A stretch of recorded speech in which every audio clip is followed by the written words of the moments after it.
Welcome into a brand new season of Three Dog Thursday, part of winningcureseverything.com. Hello, Gary Seegers, the operator, the purveyor of Winning Cures Everything.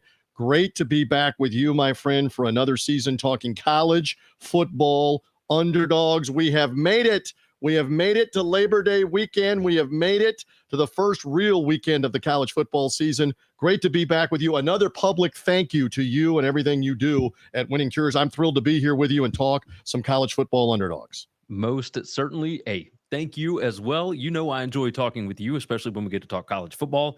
We talk about all other kind of stuff during the off season, but now it is go time. I am fully prepped. I know it. And by the way, when you are greeted on Gary's Winning Cures Everything page, he says, I like to talk college football a lot. And I love that about you. And I have loved that about you forever. You also catch Gary on BetUS TV with Kyle Hunter and Parker Fleming. You guys do such a fantastic job. Can I admit this on Three Dog Thursday? I was checking out all the coverage on BetUS TV earlier this week to get some extra intel for Three Dog Thursday. I bow to you guys and your handicapping knowledge to help me out on this show as we kind of cross promote. But in any event, we kick things off for this weekend in what is a wild college football season. We're only about the underdogs, Gary. You've known this about me. I don't know if you remember this. I actually began doing this as a segment on my 5-day-a-week sports radio show all the way back in the early 1990s. Three Dog Thursday dates back 30 years to the early 1990s. It's now obviously a standalone show. It's a podcast as well, Apple, Spreaker, Spotify, but it's also a video show. I love talking underdogs, specifically in college football, and I love the fact that you're with me, and we're going to roll up the sleeves and talk some dogs. I just want to make it clear to the audience, we're not looking for faves. We're not looking for totals. We're only looking for underdogs, Gary. You got that right. Only one side that we are going to be betting in this, which is why there's only 3 picks each, but very simple to do, right? I mean, especially week 1, you got a lot of opportunities for the hounds to be barking. So I'm excited about it. No doubt. And look at week 0 with Georgia Tech, with New Mexico, even with Nevada. Nevada looked like they were going to get a late night win outright as the dogs cleaned up last week. If you were paying attention on week 0 for what little football we had. So we're anxious to get after it with underdogs here today. 3 of them from each of us. Now, we could overlap in a given time where we're picking the same underdog. In this case, for this show, Gary and I each have 3 different ones, 6 total different ones.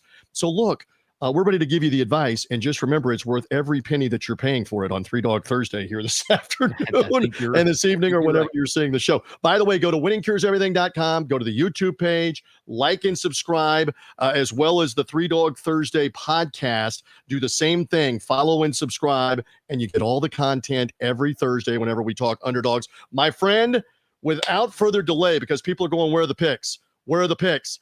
Give me the picks. Give me the picks here, brother. What do we got? Give me an underdog in specific on Friday night. Let's start it off. Yeah, Friday night, we're going to go to East Lansing, where Michigan State is a 14-point favorite over FAU. Now, in typical years, yeah, that would make absolute sense, right? 2 touchdowns. You've got the much stronger roster with a Big Ten team at home. It's going to rain a little bit Friday night.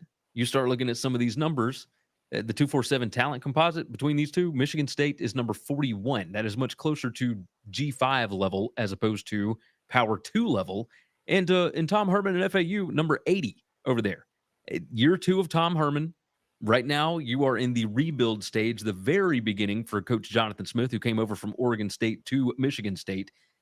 I like what FAU's got as far as their roster is concerned, especially early in the season. I think it's going to take a little bit of time for this Michigan State roster to fully understand what it is that Jonathan Smith wants them to do. I feel really good about FAU here. Florida Atlantic plus 14. There are 14s out there. I have taken it personally. I like this. I like what they're doing there. I think this one's going to be a pretty tight game. Give me FAU plus the 14 on this. And it's obviously a Friday night game, and Michigan State has had some issues in the opening game before. Opening games in general can be bizarre. Ask Florida State going all the way to Ireland, riding high as a top 10 program. They look great on the opening drive. The problem is there was another 52 minutes of the game or whatever after that, and they got pushed all over the field. Opening week can be a weird thing. where teams hang in when they're not supposed to. Teams that are favored significantly don't play well. So interesting with Tom Herman there, and a lot of people believe this is just a stopping off point. He's going to try to jump back in. Obviously, he was at Texas before, longtime Ohio State offensive coordinator. Fascinating spot. He does know some about the Big Ten, therefore, with Michigan State. So fascinating. Underdog number one, for the record, of all the bazillion underdogs that they're going to be out there. Underdog number one on this show on Three Dog Thursday for 2024, Gary Seeger says FAU, the Owls, out of Boca Raton. He likes them. All right, let's move forward, shall we, to Saturday. I'm gonna dip my toe in here on an early game at noon that's got a ton of attention because the Fox Noon kickoff pregame show is there. The game day show that they have, pregame show with Rob Stone and Urban Meyer and Matt Leinart and Mark Ingram. And then it's the national game. It is West Virginia and Penn State. It is a rematch of a game that I actually worked on national radio a year ago where Penn State, for the most part, with Drew Aller, handled West Virginia at home. Happy Valley, same scenario, Labor Day weekend, Saturday night in that matchup. Now it's an early kick. They got to get lathered up early, Gary Seegers, in Morgantown. That'll be a problem. I think, no, they've been drinking since like July. I think they will be ready to go. Garrett Green at quarterback. They can run it a little bit with C.J. Donaldson. They've got some defensive guys back. That atmosphere at Milan Pusker Stadium. Give me West by God, Virginia. I'm getting what, 8.5? This line was like 9.5 or 10. Was it not recently? It's come down to like 9. It's come down to 8.5. Some people are wagering, obviously, on West Virginia. I know that Penn State is preseason top 10, Abdul Carter on defense. I just think the Mountaineers, WVU, can hang in. Quick thought from you. I am the opposite direction on this. Now, I hope that your pick does well. You know, plus 8.5. Give me 8 because I think I got 8 on it. Penn State minus 8. I think this Penn State defensive line is going to feast. I think the offensive line for West Virginia is good for the Big 12. I think that Penn State's defensive line and their front seven is playoff caliber. Like, I really believe in what James Franklin's got this year. Tom Allen is the new defensive coordinator there. But the biggest thing to me, and the reason why I think this year is going to be so different and so weird, I think we are going to see the gold standard turn to schematic coaches that are problem solvers. And that's exactly what the new offensive coordinator for Penn State is, Andy Kotelnicki. I think that he is going to be able to hit the ground running with this offense. Drew Aller last year threw for over 300, 350, 340, whatever it was against West Virginia. He had no problem throwing the ball against West Virginia. He couldn't throw it on anybody else. And then when it comes to Garrett Green had his worst game against Penn State. When it comes to good defenses, West Virginia did not play a lot of those last year. They are certainly going to see it in game one. I like Penn State here, but I understand why you would go with that home field crowd. Morgantown is crazy, and those West Virginia fans are a lot of fun. I watched you on the BetUS show, again, free cross promotion there on that handicapping show, and you and I think Parker were all over Penn State just being the more physical Big Ten team. I think they can hang around as the equalizer. I hope they do. So my doggy is the Mountaineers, maybe not to win, but to keep it close with Penn State, who always seems to perennially have a game or two where they check out mentally and otherwise. Maybe this is it at the beginning of the year. I'm such an old school fan. Go ahead. Yeah, go ahead. One thing to say about this game, I have not been able to figure out why that line has moved. Typically, you can figure out, okay, there's an influencer or there's some groups like injury of significance, but there's really not that we know of, right? Not that we know of. But in some situations in the past, we have seen where suspensions could be announced right before the ball game. So if somebody got some intel for that, who knows? So right now we don't know anything on the Penn State side. It looks to me like Penn State should be able to handle this, but you never know. So with this line being, steamed a little bit back towards the 8 and maybe getting closer to a touchdown, maybe something to pay attention to. So where I like Penn State, it makes sense on the surface, but there could be something coming down the pike. All right. Good disclaimer, good qualifier. And again, it's a good time to make mention that we're doing this on Thursday. We're actually doing this on the Winning Cures Everything platform live. If you're hearing us later on the podcast, whatever the line is on Thursday, That's what it is for us, because just like if you were placing your bet on a mobile app or digitally or at the window, it doesn't matter if it goes up or down after the fact. It's what did you get it at on Thursday for 3-Dog Thursday? So I will take the Mountaineers plus the 8.5. What you're saying is this thing might be down to like 8, 7.5 or different by Saturday. Tune in for Penn State, West Virginia. I'm so old school, as I started to say, I still remember Major Harris lighting up Penn State in a Heisman Trophy bid back in the 80s, brother. We're going back like 40 years ago. The Major is still a hero in Morgantown for what he did to Joe Paterno's Penn State on national TV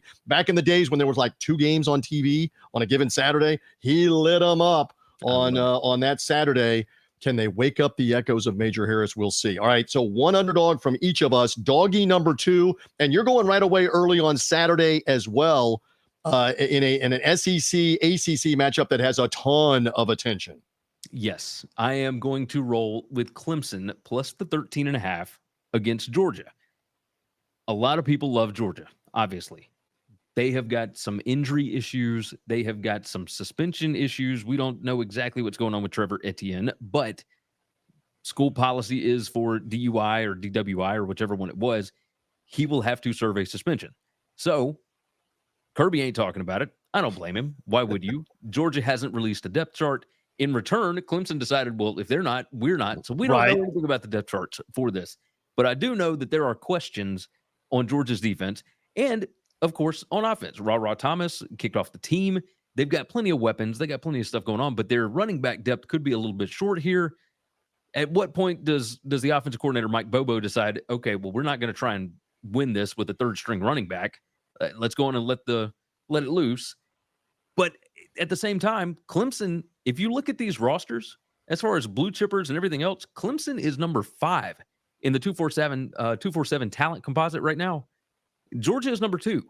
These two teams are not that far off, and Clemson has had to hear all year about how the dynasty is dead, and they can't win the ACC, and if they should have gone into the portal, all this kind of stuff. All the guys on the team hear this stuff.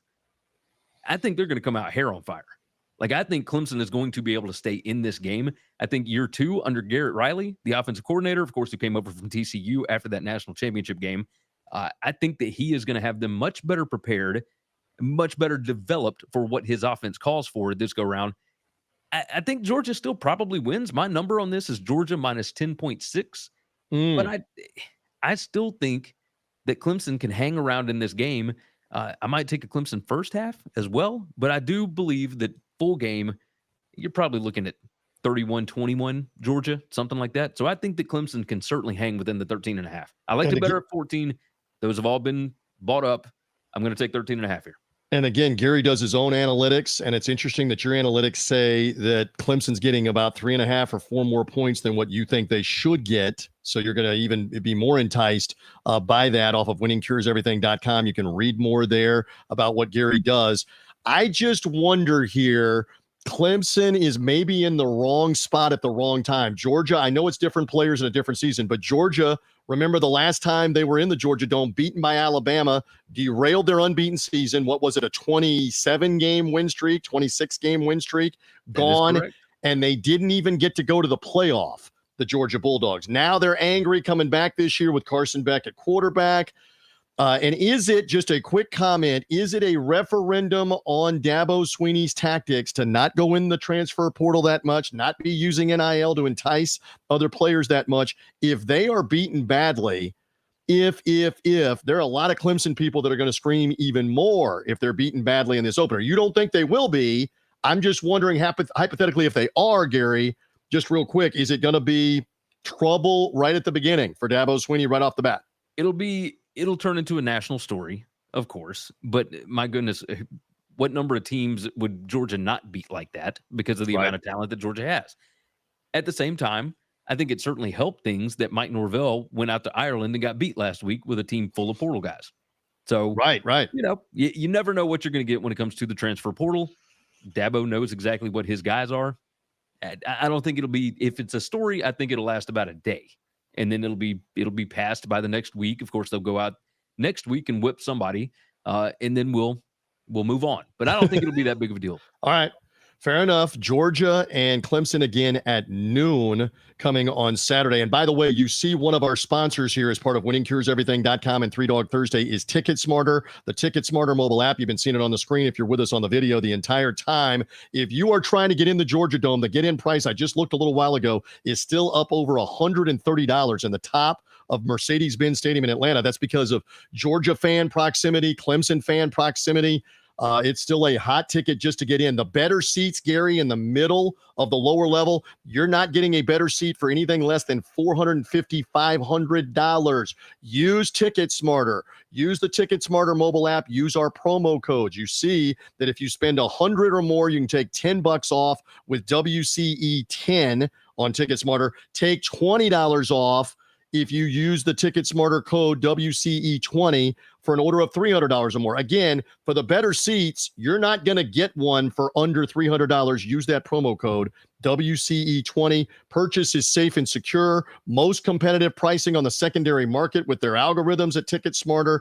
And you can use the codes as many times as you want. It's not a one-time thing. Use either WCE10 for $100 or more, WCE20 for $20 or more. This is good for the Georgia Clemson game. It's good for Texas A&M Notre Dame, which we'll make mention of later. Oh, we're going to talk USC LSU in Vegas. Use the code for any of these games. Alabama's home game with Western Kentucky, Michigan with Fresno State. What am I leaving out here? We're going to talk Florida and Miami in the swamp. If you want to get in the game, do it with Ticketsmarter and the Ticketsmarter mobile app. Think smarter, Ticketsmarter, promo code WCE20. All right, Gary Seeger, speaking of Florida and Miami, you know that I'm in the state of Florida. A lot of people think that I'm in the state of confusion. I am in the state of Florida for Gators and Miami Hurricanes. I ask you point blank, are these two fan bases both almost silently rooting for their coach to get rolled so it greases the skids on Mario Cristobal down in South Florida or Billy Napier in Gainesville? No. I'm not saying that all of the fans are thinking that way, but I believe there's some of the fans that they want to see it unravel because they don't believe in either one of these coaches. It's a fascinating dynamic. I to think this you're right game. in Gainesville. I think Gainesville, absolutely. I think down in Miami, I think they still feel pretty good about Mario Cristobal. This team is talented, brother. I got you, but the question is he the right guy to guide that talent, to manage the game? Did we see them not kneel on the ball against Georgia Tech to run the clock out and win the game? We did. And obviously they had some struggles even after that last season. All right, so Florida comes back in off a losing year. Interesting, I will prop Shane Matthews, the former Gator quarterback who's the Florida Gator radio analyst, and he was a guest on a show, Plug Away, for the Pressbox radio show, pressboxradio.com. He was a guest on Thursday, on Three Dog Thursday on that show. And they said, what one thing has got to be better? He said, front seven defense. He said, if I have to stand on the top of Ben Hill Griffin Stadium and scream it, my God, be better up front on the front seven. I believe they will be better. I believe they will be explosive enough. I think they've got a great home field equalizer in the swamp. This rivalry has been on and off for like 40 years. They have not played it recently since a game in Orlando, which I think was Dan Mullen against Mark Richt. And the Gators won that one. Butch Davis had success against Ron Zook and Steve Spurrier in the early 2000s in this game. But this is Mario Cristobal for Miami. Billy Napier needs a big win. What a tough schedule for Florida. Gators have had two games the last 2 years early on in the year where they were an underdog at home and won them both. They beat Tennessee at home a year ago. They beat Utah in the opening Billy Napier game when Utah was in the top 10 as an underdog. I like that. Give me the 3. Give me the 2.5 or the 3, whichever. I'll take Florida here as underdog number 2 on Three Dog Thursday. Care to talk me out of that? Gary Seegers of winningcureseverything.com. I do not. It's going to be steamy. It's going to be rainy. It will be disgusting, but I still like the over in that game. I think it's interesting at 54 because I think that both of these offenses, you saw it last year, they are not afraid to let it rip whenever they need to. So, you got Graham Mertz and Cam Ward here. I mean, Cam Ward, a shiny new toy for Shannon Dawson, who is the offensive coordinator, second-year offensive coordinator. They came over from Dana Holgerson's Houston staff. He's going to want to throw the ball around with Cam Ward. They've got plenty of weapons, Restrepo, et cetera, right? You got guys at Miami. I wonder about the weapons for Florida That's what I'm a little bit concerned about. But I will tell you that my preseason numbers have Florida favored by about 0.5 point. Interesting. So interesting for Three Dog Thursday purposes, because they're getting 2.5 or 3, depending on where you look. Watch out for the name Eugene Wilson, a transfer wide receiver, a burner. Shane Matthews, again, to prop him, was talking about, is he going to be able to stretch the field here against Miami? And it has always been I go back 40 years ago. This is how old I am. What an epic Miami versus Florida Gators game 40 years ago, won by Bernie Kosar and the Miami Hurricanes. Jimmy Johnson's first year in Miami, replacing Howard Schnellenberger. They beat Kerwin Bell and Florida in Tampa Stadium in Tampa, where I live, in an epic Miami versus Florida game.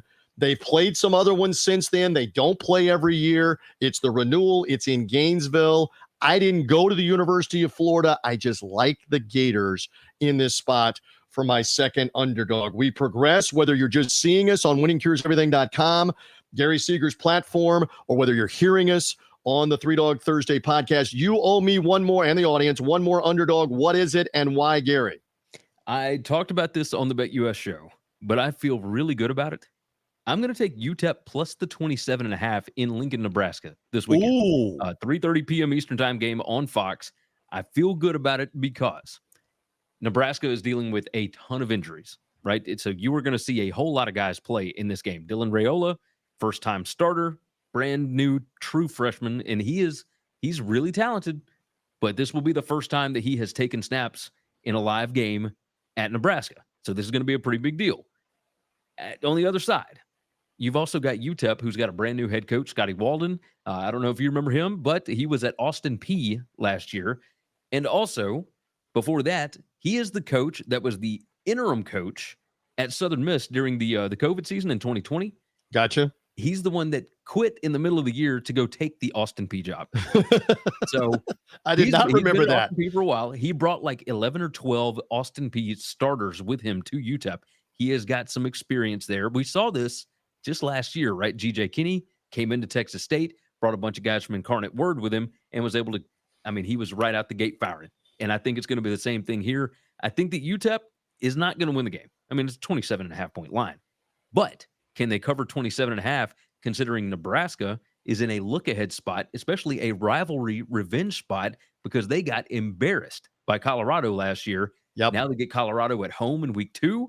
They're not going to be worried about UTEP. They're going to be worried about Coach Prime next week. We love these look-ahead spots on Three Dog Thursday. It's an excellent point that you make. Are they paying attention to who's right in front of them, especially if it's a cupcake when you've got a much bigger game coming the following week? I love it for that reason. And interesting for Matt Rule, there's a lot of expectation, and you do not want to get off to a shaky start. So fascinating on UTEP Miners. Make the first Three Dog Thursday here as part of winningcureseverything.com. I love it. We go across the board here with the underdogs. All right, few more moments left. I owe you one more underdog here on the program. Can I go to Sunday night? Can I go to Vegas? Can I go to Allegiant Stadium? Can I go to Hello LSU and Southern Cal? Wow. I'm good anytime you want to go to we're not actually literally going there. We would love to literally go there, but we're not literally there. Man, I can tell you this. I was out at the Big 12 Media Days in July for the 2 days that they had it at Allegiant Stadium. And I was overlooking Allegiant Stadium out of my hotel room day and night for 2 days. And they had the digital billboard on the side of the stadium at night, all night, back 7 weeks ago about LSU and Southern Cal. The Tiger fan, go Tigers. They're going to head out to Vegas. It's an easy trip for USC. What kind of momentum do they have going into the Big Ten? No more Caleb Williams. All right. The thing that I keep coming back to here is Brian Kelly's in his third year. No more Jaden Daniels. Garrett Nussmeier played very well in the bowl game a year ago, MVP of the bowl game, the ReliaQuest Bowl in Tampa against Wisconsin. They've got to replace some weapons. Malik Neighbors, Brian Thomas, some others. USC's got to replace the former Heisman Trophy winner in Caleb Williams, but USC's got 9 guys back on defense. Speaking of being better on defense like Florida, they got to be better on defense. They hired the UCLA defensive coordinator, Anton Lynn, and he brought a couple of secondary guys with him to come be the USC defensive coordinator. I think the Trojans hang in. I think this is a one-score game, a close game. I'm getting 4.5, right? 4.5 4.5. here. Yep. Give me the Trojans to maybe win this game, but at least keep it within a field goal. Remember, a year ago, LSU was battling Florida State in Orlando, and Florida State ran them over in the second half and beat them by 3 touchdowns. I don't know that USC does that, but I'm playing the hunch that the Trojans and Lincoln Riley will be ready. Maybe they win this game. I'll grab the 4.5 on 3-Dog Thursday for Southern Cal. Quick thought from you, real quick. And this thing got steamed down in the past week. It was 6 in favor of LSU. Now you tell me. Now, yeah. But it's 3-Dog Thursday. What is it on Thursday? Exactly. So it's steam in favor of the dog here. I don't have a feel on this one way or the other. My number on this is literally 5 in favor of LSU. So from things that I've heard, the reason this thing got steamed, or part of it, why some of the public money started coming in on USC as well, Garrett Nussmeier might have had some problems with turnovers in some of the scrimmages and whatnot. So, fall camp may not have gone ideally. At the same time, the defense maybe not great for Blake Baker right off the bat.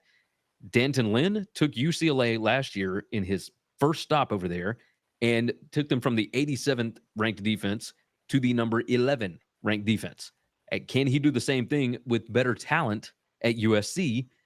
Obviously, we'll see. Now, Blake Baker used to be at LSU. He went to Missouri. He got that Missouri defense looking really good. These two teams are almost mirror images, right? You lose 2 first-round quarterbacks, replace them with guys that played really well in the bowl game, and then you lost a couple of wide receivers to the NFL, but you still got a bunch of talent on the roster. Defenses weren't very good. I don't know what to make it, but I can understand why you would certainly go with USC, because when you're getting that many points with a team that is that talented, I totally get it. No neutral field. You're saying stay away. I'm just going to take a taste here on 3-Dog Thursday of the USC Trojans. Miller Moss is the new quarterback, and it is fascinating. Caleb Williams went 1 to the Bears, and Jaden Daniels went 2 to the Commanders, the 2 quarterbacks of these 2 teams from last year, both USC and LSU. So that is Sunday night doggy for Southern Cal. Also, sorry to interrupt you, but these are the 2 coaches that all of the media circus was around after that 2021 season. These were the 2 big name coaching changes, because Riley left Oklahoma. Everybody thought he was going to LSU. Instead, he takes the USC job. Brian Kelly, a lot of people thought that there were some rumors that he was going to USC. Instead, he takes the LSU job. So good point. Great point. Very intertwined here. Very much so. So Vegas Sunday night game. I'll take Southern Cal on 3-Dog Thursday. Remaining moment or two. We can't get out of here without speaking of Notre Dame. Notre Dame, Texas A&M. Does it surprise you a bit that Notre Dame remains an underdog? I really thought this might be a pick'em game, but Texas A&M has remained favored.